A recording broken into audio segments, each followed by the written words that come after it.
que nos queda de este año, que son tres servicios de enseñanza, vamos a estudiar el libro del profeta Joel. ¿Por qué? Porque Joel, probablemente, como dijo nuestra hermana, es un libro tal vez desconocido, pero hay una porción del profeta Joel que es la profecía sobre la venida del Espíritu Santo. Y como vamos a trabajar también sobre la doctrina del Espíritu Santo y también vamos a trabajar sobre el libro de Hechos, tal vez primero el libro de Hechos y después ya la doctrina en general, necesitamos la base de la profecía que está en este libro, ¿verdad? Entonces vamos a empezar sobre el capítulo 1. Otro tema importante en Joel es el día del juicio o el día de Jehová. Ese es un tema muy importante en Joel. El día de Jehová y la venida y el derramamiento del Espíritu Santo sobre toda carne. Son estos dos temas que encontramos en este libro y es la base y se repite y se menciona en el libro de Hechos. Ok. Bueno, el propósito del libro de Joel es un libro que llama al arrepentimiento y advierte sobre el inminente día del Señor. El pueblo es invitado a regresar a Dios y a reconocer el amor de Dios, su soberanía en los tiempos de crisis. El profeta Joel se presenta en un contexto de juicio y arrepentimiento. Joel, no vino hoy nuestro hermano Joel, pero Joel significa Jehová es Dios o el Señor es Dios.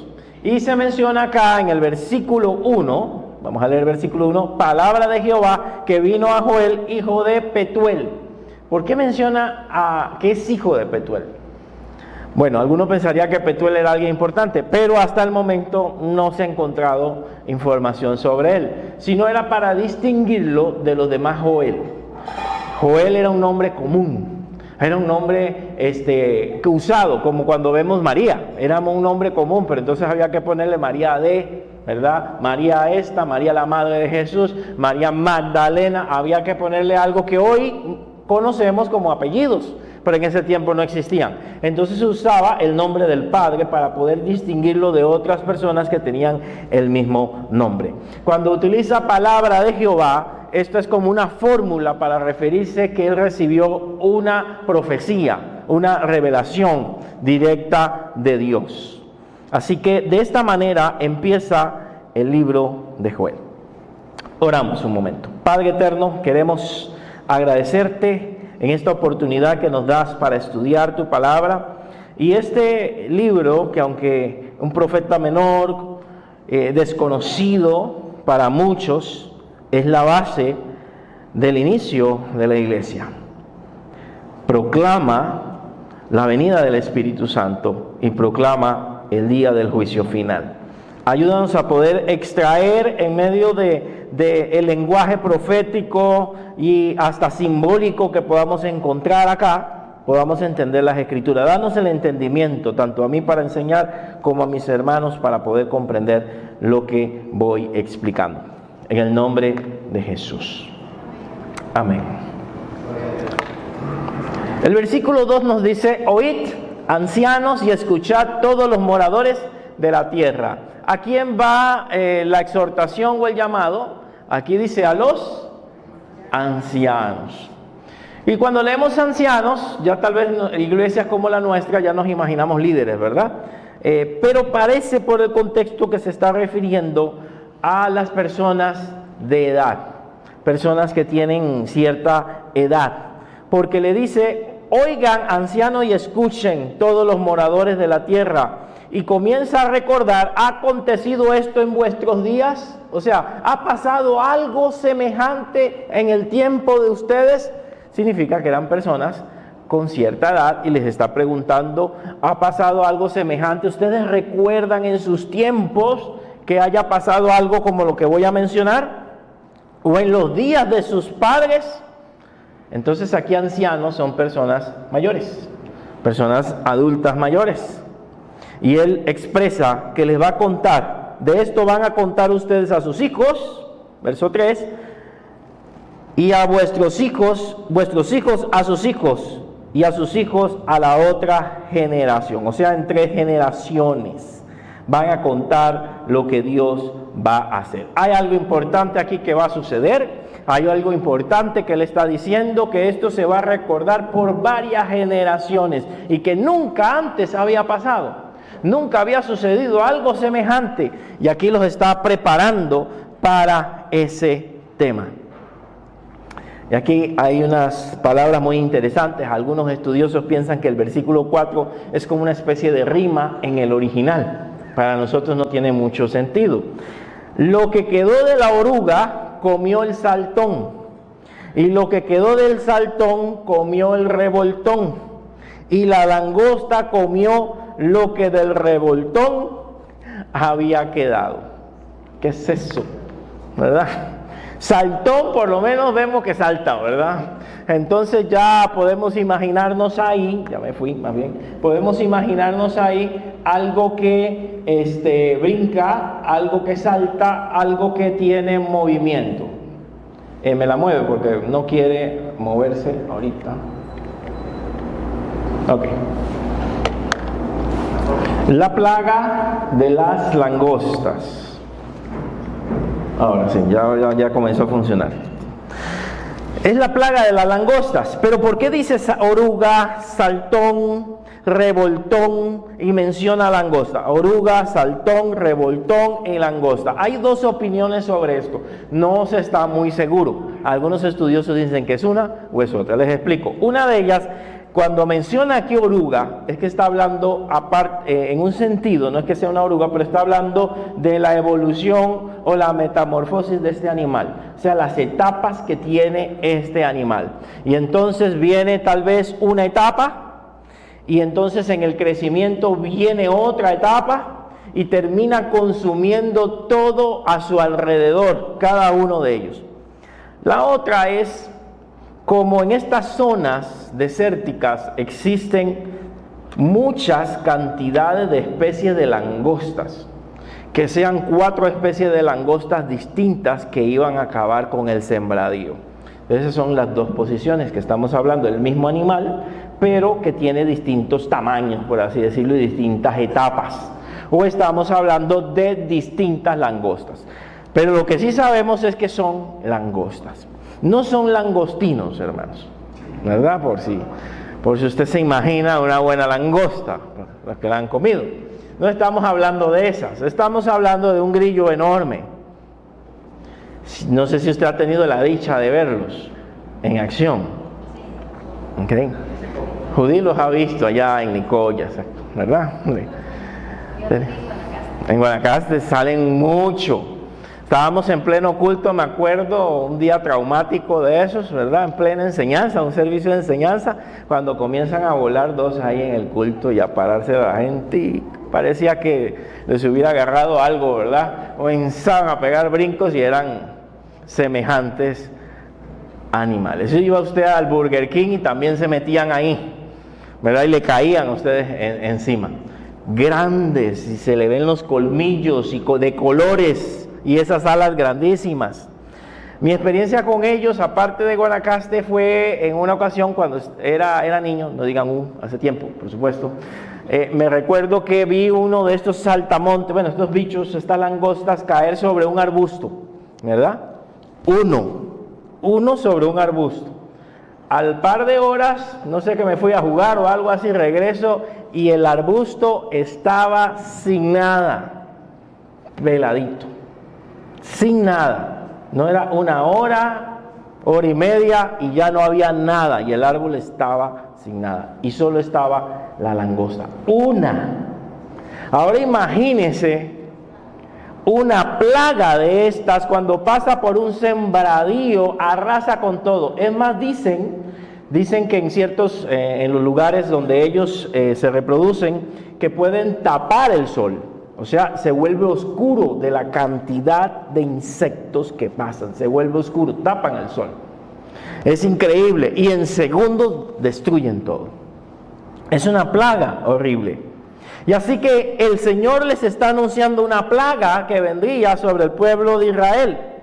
Una plaga de 4 formas, o 4 facetas, o 4 etapas que vendrían sobre ellos. Esta plaga iba a destruir varias áreas. El verso 4 probablemente estamos hablando de abundancia de langostas, ¿verdad? Y en el verso 6, permítame ver el verso 6, nos explica cómo son. Es un pueblo fuerte e innumerable, subió a mi tierra, sus dientes son como dientes de león y sus muelas como muelas de león. Los que estuvieron conmigo en los cursos pasados de Apocalipsis, vimos que hay algo parecido en Apocalipsis 9:8, donde habla de estos insectos, pero que tenían forma, eran casi como un demonio y tenían como dientes de leones. Así que ahí hay algo de relación con Apocalipsis, hay una relación aquí interesante. Probablemente no estemos hablando nada más de insectos, probablemente estamos hablando de cuestiones espirituales aquí también. Y estas langostas subieron a la tierra y devoraron todo, destruyeron todo. El versículo 7 dice: asoló mi vid y descortezó mi higuera, del todo la desnudó y derribó, sus ramas quedaron blancas. La higuera representa en muchos versículos o en muchos pasajes proféticos, representa a Israel. Y está diciendo que estas bestias, estas langostas, esta plaga vino y destruyó su higuera, la derribó y dañó sus ramas. Entonces aquí estamos viendo que no solamente está hablando de una plaga literal, sino que ahora dice mi higuera, no dijo las higueras. Mi higuera está hablando de Israel. Vino y destruyó a mi pueblo, vino y destruyó mi higuera, la asoló mi vid, está en singular, no está diciendo las vides, no está diciendo los campos. Entonces, Joel, y como la mayoría de los profetas, de repente te están hablando de algo presente y de repente se tiran a hablarte de algo futuro. Aquí te están hablando de repente de una plaga de langostas literal, pero parece que va más allá. Está diciendo que asoló a su pueblo y que asoló a su vid y la dejó sus ramas blancas, como les decía, la dejó completamente destruida. Una desolación. Y el verso 8 dice: llora tú como joven vestida de cilicio por el marido de su juventud, como una mujer que se iba a casar y se le muere el novio y no se casa y queda viuda sin haberse casado. A eso es lo que está refiriendo. Llora, presenta clamor. Ahora, ¿de qué se está refiriendo? ¿Se estará refiriendo literalmente de una plaga de langostas? Puede ser que sí, pero parece que el texto nos está llevando más allá. Parece que el texto está insinuando la destrucción de Israel en el futuro. Está insinuando bandadas, probablemente de ejércitos que vendrían sobre Israel.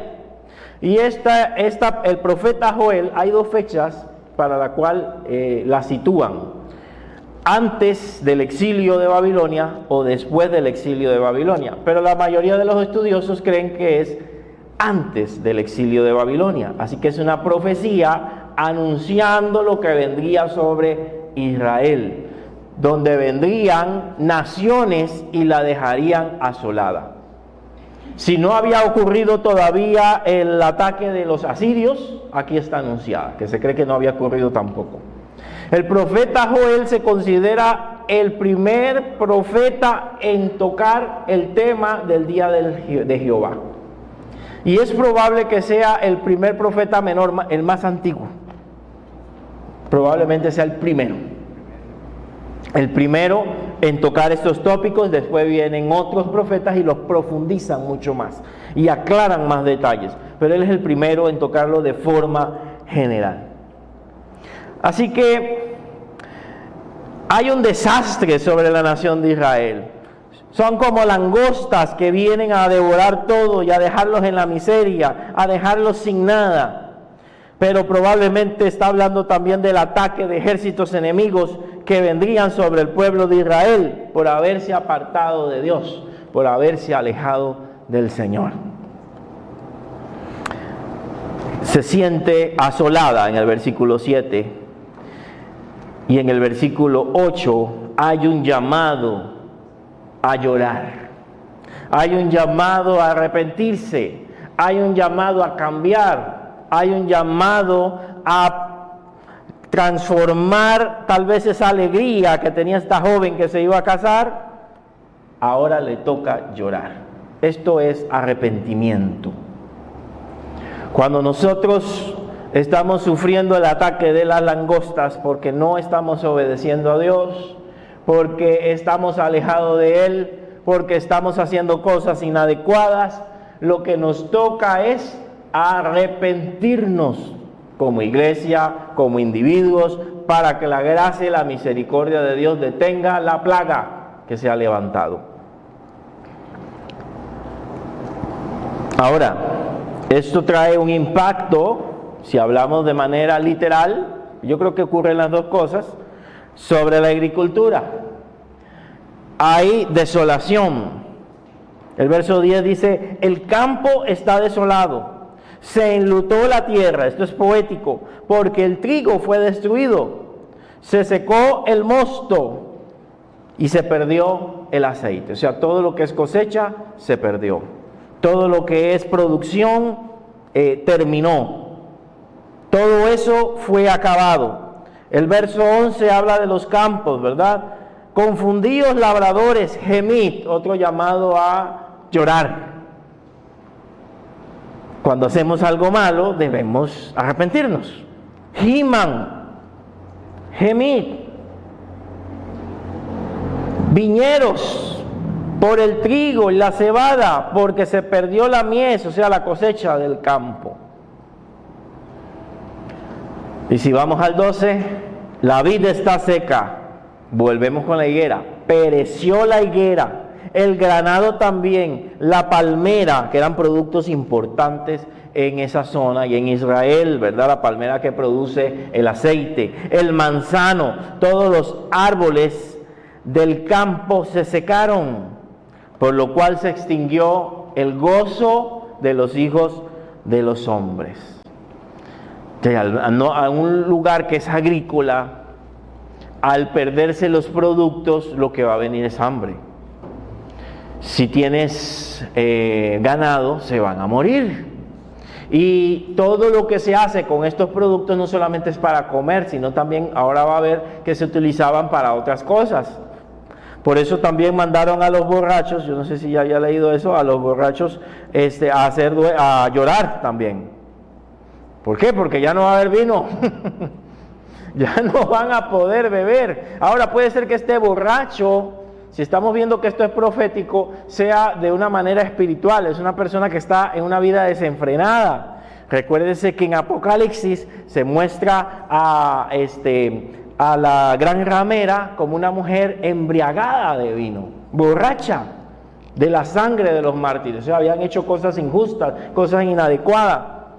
Entonces, la borrachera también puede ser simbólica, también. Puede estar hablando de alguien que no tiene control de sí mismo, alguien desenfrenado, alguien con malos hábitos, alguien alejado de Dios. Y que manda, arrepiéntete y llora.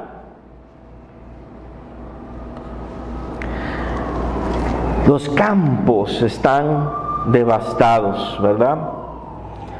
Y en el versículo 12, todos estos productos, hermanos, están destruidos. Tal vez hoy nos cuesta un poco entender, pero usted sabe que Costa Rica, para los inicios después de la colonia, era totalmente agrícola, su producción era agrícola y de eso se sostenía, y con eso hacía tratos comerciales con otros países, de eso dependía, ya no tanto, pero en esta época esa era la producción y la manera de ellos sobrevivir.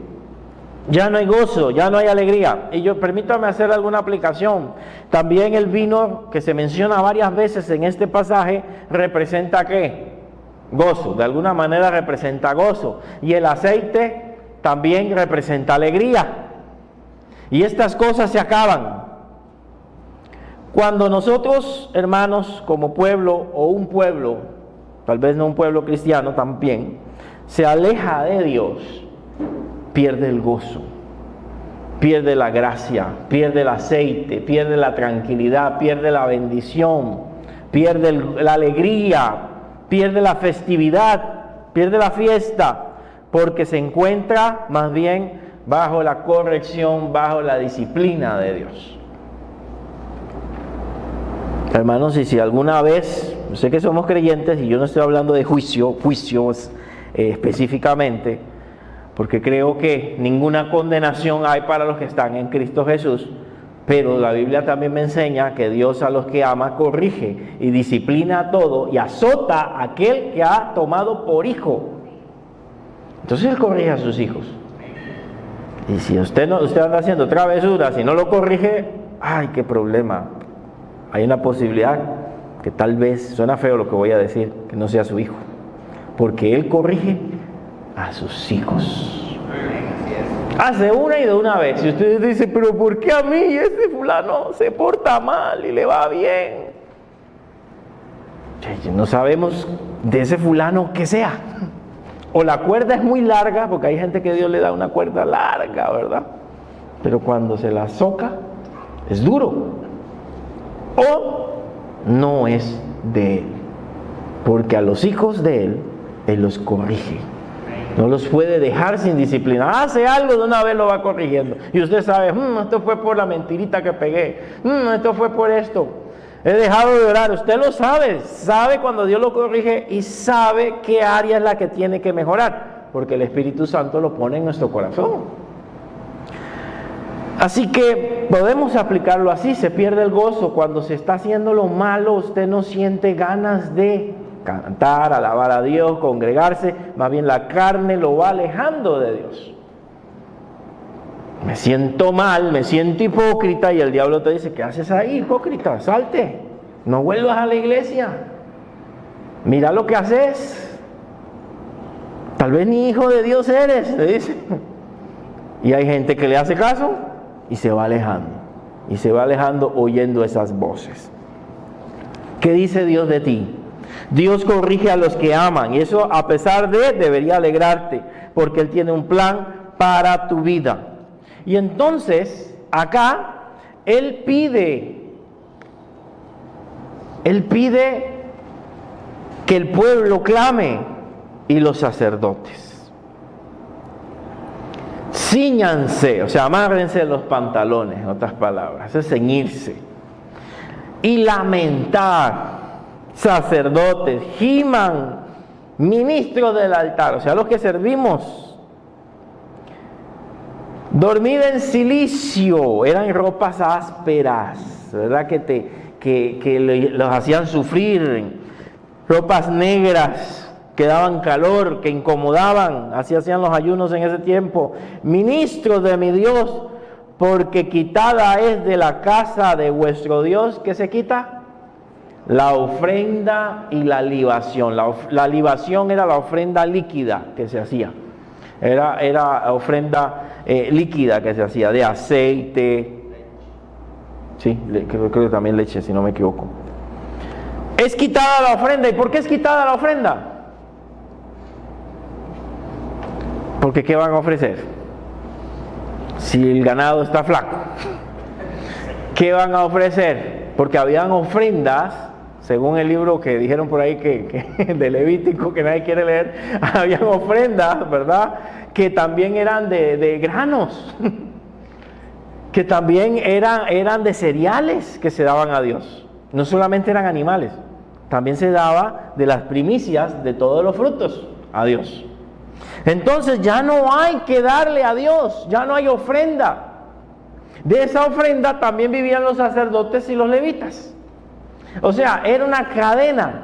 Dios estaba castigando al pueblo, pero también de una manera indirecta los sacerdotes también sufrían, y la casa de Dios también sufría. Porque ya no había que ofrecer a Dios, y para ellos eso era muy importante. el mantenimiento de la ofrenda constante en el templo. Todo eso es quitado, todo lo que le causa a ustedes orgullo, todo eso es quitado. Y le recomiendan, en el verso 14, proclamen ayuno. Y como decía don Luis, no es aguantar hambre, sino que vea el contexto. El ayuno que él está pidiendo aquí es que lo lleve al arrepentimiento, que lo lleve a congregarse para clamar a Dios. Convoquen una asamblea, hagan una reunión. ¿Pero a quién le está pidiendo que convoquen la asamblea? A los sacerdotes, a los líderes, los que estamos al frente, los que están dirigiendo la obra, son los que deben ver si algo está pasando, si Dios está tomando represalias en algún asunto, y convoquen a la iglesia a buscar, a la iglesia digo yo en la aplicación, ¿verdad? Pero al pueblo a buscar a Dios. Congreguen a los ancianos. Porque estoy muy viejito, no puedo ir. No. Congreguen a los ancianos, a todos los moradores de la tierra, en la casa de Jehová vuestro Dios, y clamen a Jehová. Entonces, aquí la solución para que se detenga esta crisis, para que se detenga este ejército de langostas, o probablemente, proféticamente, el ejército de los gobiernos que vendrían a atacar a Israel, los asirios y los babilonios, ¿cómo era? Clamando a Dios, buscando el rostro del Señor. Si las cosas se están saliendo mal, ¿qué debemos hacer? Buscar a Dios. ¿Qué hace el ser humano cuando las cosas se ponen difíciles? Alejarse, dejarse de congregar, dejar de orar, dejar de buscar, y es todo lo contrario. Y si tengo culpa en algo, arrepentirme y buscar el rostro del Señor. Esa es la invitación que hace Dios acá a través de su palabra. No hacernos los indiferentes, sino actuar. ¿Y quién debe hacerlo? El liderazgo. Pero el problema es cuando el liderazgo está igual o dormido, o también está frío, o también está muerto. Ahí sí tenemos un problema, porque entonces, ¿quién va a convocar? Arrepentimiento. Se supone que el líder ve más, se supone que tiene visión, se supone que se da cuenta de la necesidad que tiene el pueblo de buscar a Dios. Así que este es el llamado, un llamado, hermanos, al arrepentimiento, a llorar, a clamar, y ese es el llamado que está haciendo Joel. Antes que vinieran las cosas difíciles sobre el pueblo de Israel, proféticamente está anunciando: vienen momentos duros, vienen momentos difíciles, clamen y arrepiéntanse. ¿Usted cree que el pueblo de Israel hizo caso? No. Y no fue el único, fue el primero probablemente que anunció. Pero ahí vinieron todos los profetas que usted ve ahí, anunciando lo mismo, y a ninguno de ellos oyeron. El último, Jeremías, ya, el último, pero no los escucharon. Ahora, no les expliqué por qué se dice profeta menor, ¿verdad? Profeta menor porque tienen menos hojas, menos escritos, así de sencillo. No es porque sean menor en importancia, sino porque profetizaron menos cantidad de mensajes. Por eso es profeta menor. Ahora, el verso 15 hace un anuncio importante en el verso 15. ¡Ay del día! Y es sencillo, no menciona mucha cosa. ¡Ay del día! Porque cercano está el día de Jehová, y vendrá como destrucción por el Todopoderoso. Si Joel fue el primer libro en hablar sobre el tema del juicio de Dios, del día de Jehová, que tiene una parte positiva y otra negativa, o al revés, este es el primer anuncio que hay. Y luego los profetas comienzan a repetirlo y a ampliarlo y a explicar lo que va a pasar. Pero un solo versículo acá nos habla del día de Jehová. No nos aclara más. Luego, cuando avanzaremos, vamos a ver otros aspectos. Aun cuando habla de la venida del Espíritu Santo, se habla también del día de Jehová más adelante. Ay del día, porque cercano está el día de Jehová y vendrá como destrucción por el Todopoderoso. Este tema de las langostas y estos animales destruyendo todo, comiéndose todo, vea cómo ahora lo utiliza para representar el día de Jehová, que va a ser parecido. Recuerde las langostas que aparecen en Apocalipsis, vea las simbólicas o no, pero ahí están. Está representando que vendrá un día terrible sobre la humanidad, que va a ser un día de destrucción y de juicio ejecutado por el Todopoderoso. ¿Qué habrá ese día? Pérdida. No fue arrebatado el alimento delante de nuestros ojos, dice el verso 16. La alegría y el placer de la casa de nuestro Dios. Y usted sabe que el día de Jehová es el día donde Él comienza a juzgar a la tierra. Y todos los juicios que vemos en Apocalipsis, ¿verdad? Vea los literales o vea lo simbólico, ahí está el día de Jehová, un día de castigo. Y no es un día de 24 horas, es un periodo de tiempo donde Dios juzga a las naciones. No es un día de 24 horas. Se anuncia el día de Jehová, que es muy importante y que va a tener relevancia más adelante con el tema del Espíritu Santo en los últimos tiempos también. El verso 17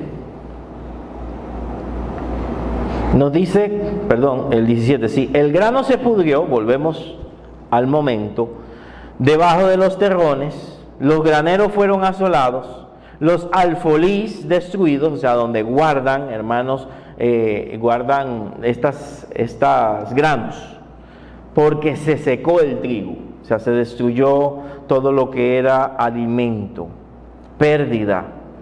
Y esta consecuencia ahora va sobre los animales, pérdida y dolor. Como gimieron las bestias, no hay pregunta ahí. Cuán turbados anduvieron los hatos de los bueyes, porque no tuvieron pastos, también fueron asolados los rebaños de las ovejas. O sea, la consecuencia de no haber granos ahora está afectando a los animales.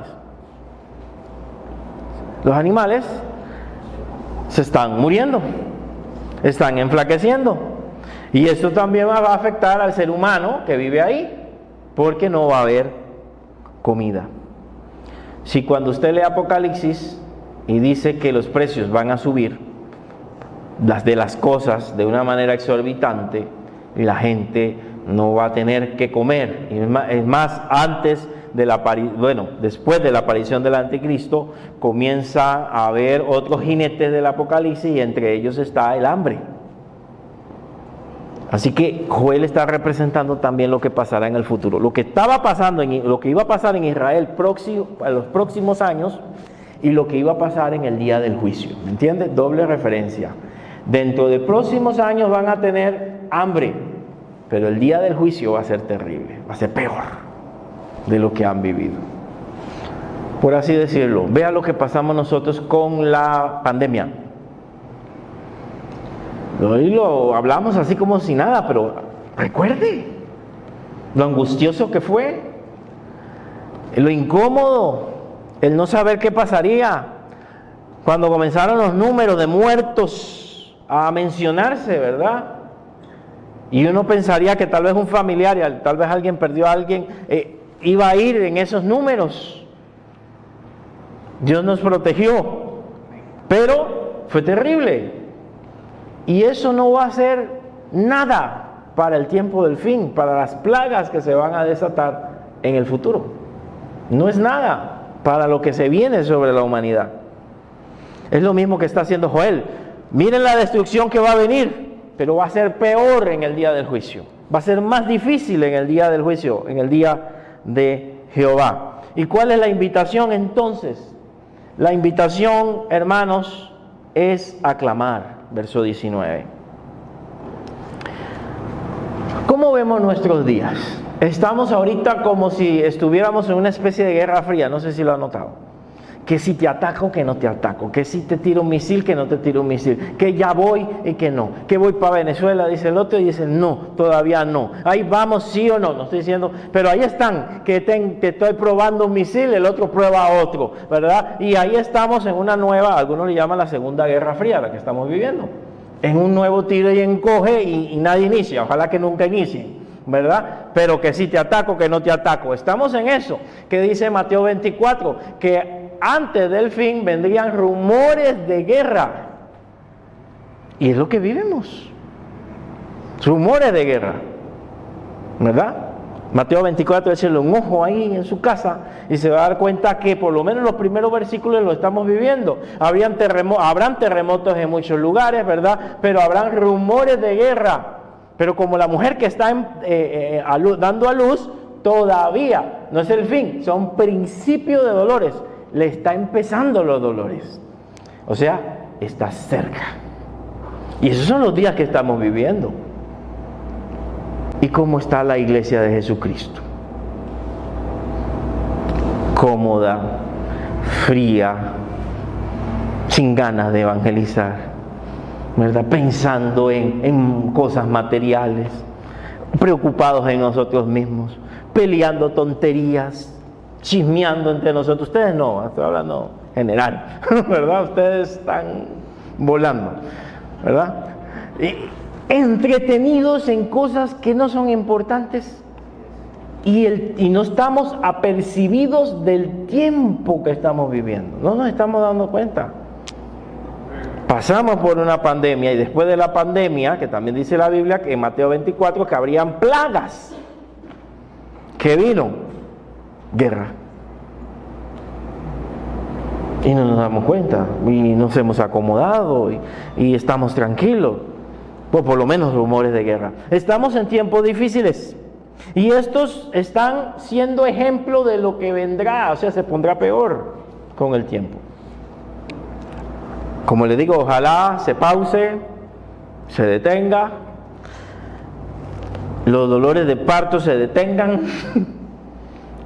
le den una semana más a la señora en su casa, simbólicamente, para que me pueda entender, y no se venga el bebé. Lo que quiero decir que el día está muy cerca, está muy cerca. Ojalá sea de aquellas que de repente no, todavía no ha dilatado, vaya de nuevo, todo se detiene, y no sea que se acelere.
El mensaje de Joel es crucial hoy porque nos llama a la oración, nos llama al arrepentimiento, nos llama a la unidad, a convocar asamblea para buscar a Dios para que se detengan los males.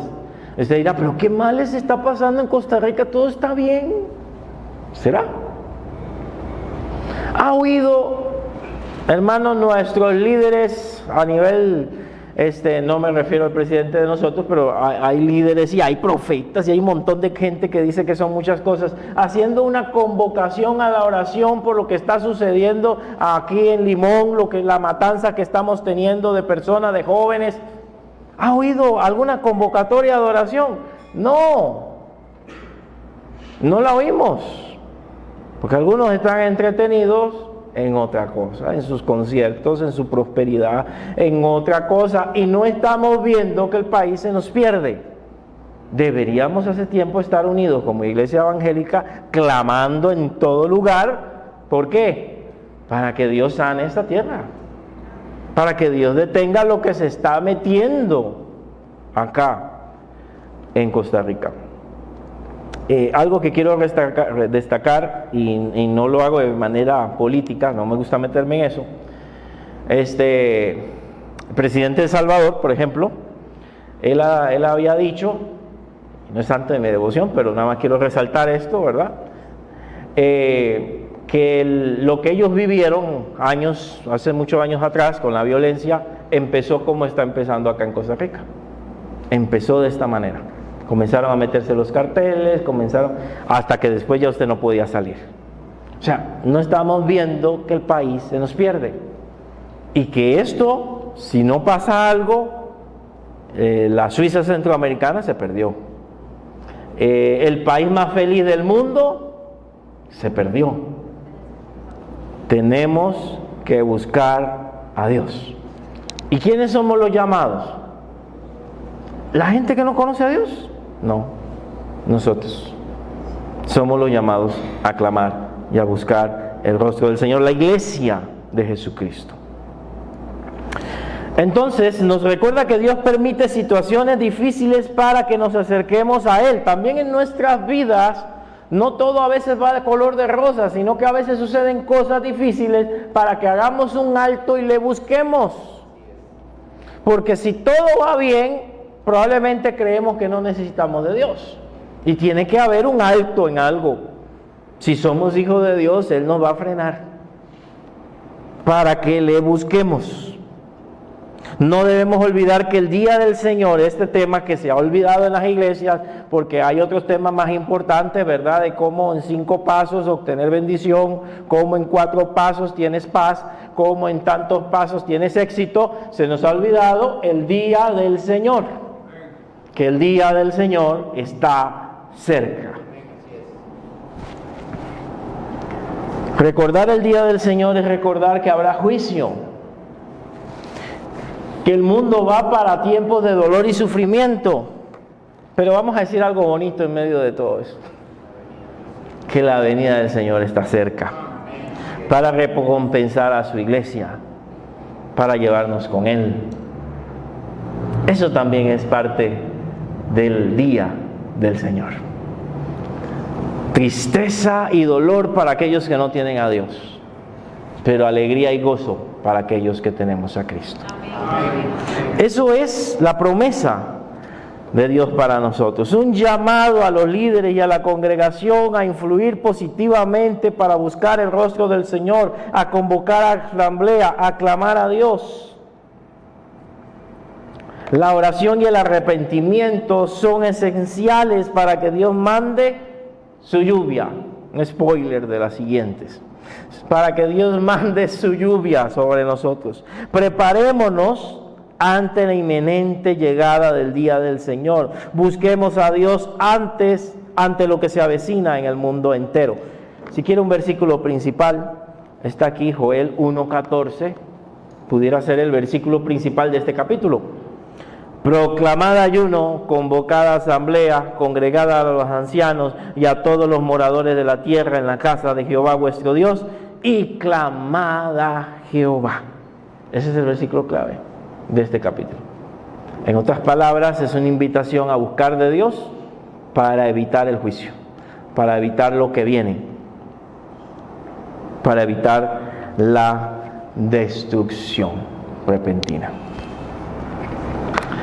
¿Qué tal si oramos, hermanos? ¿Qué tal si oramos un momento? Vamos a ver si nos sale. La idea también es poner una canción que hace referencia un poquito a esto y que nos invita a clamar a Dios para que las cosas puedan mejorar en nuestra vida, puedan mejorar en nuestra iglesia, puedan mejorar en nuestra comunidad, en nuestro país.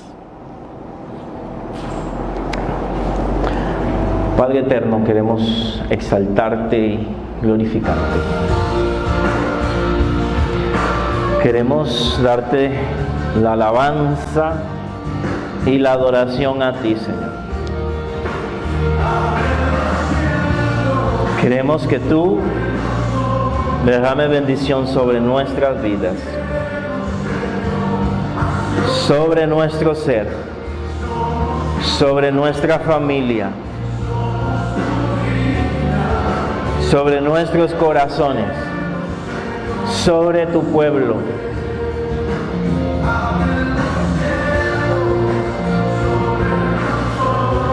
Que tú te glorifiques y que tu bendición esté en nuestras vidas, nuestras familias y en nuestra iglesia, Señor. A pesar de las dificultades que vengan sobre el país y sobre la nación.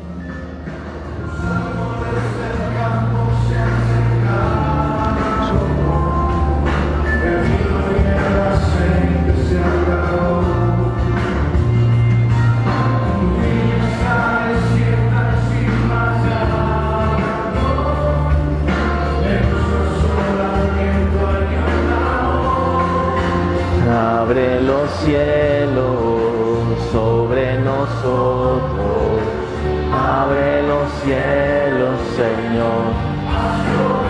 Abre los cielos sobre Costa Rica, Señor. Abre los cielos sobre esta iglesia cada día, Señor. Sobre nuestra vida, sobre nuestras familias. Aunque las cosas se vean difíciles, que podamos ver las puertas abiertas, Señor. Que podamos tener los cielos abiertos, Señor. Glorifícate en nosotros. Nos volvemos a ti como iglesia.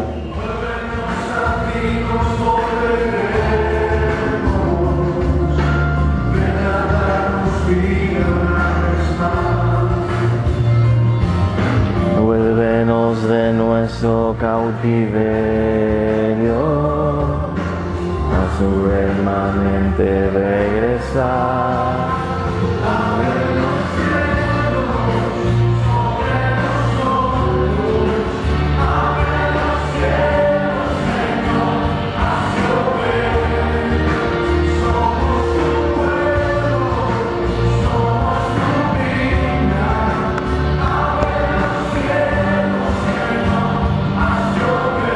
Gracias, mi Dios.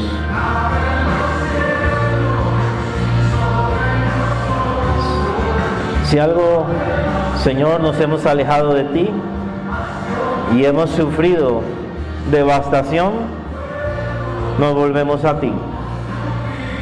Oramos también por este país, donde se ha ido alejando de tu gracia y de tu misericordia. Pero derrama bendición sobre Costa Rica, sobre las iglesias, sobre tu pueblo, sobre nuestra congregación en este lugar. Que tú te glorifiques y nos uses para la gloria y honra de tu nombre, Señor. Tu bendición esté sobre esta iglesia. Y que esta iglesia pueda seguir creciendo, renovándose y alcanzando almas para ti, Señor. Límpianos de cualquier cosa que nos haya estancado en el tiempo y ayúdanos a avanzar. Te lo pedimos, Señor.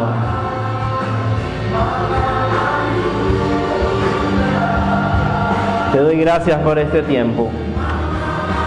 Gracias por permitirnos estudiar este corto libro. Y permítenos recordar lo que hoy vemos. Y prepáranos para los temas que veremos más adelante. Lleva con bien a mis hermanos a su hogar, a su lugar de destino. Protégelos en el camino, Señor, y bendíceles en esta noche preciosa. En el nombre de Cristo Jesús. Amén y amén.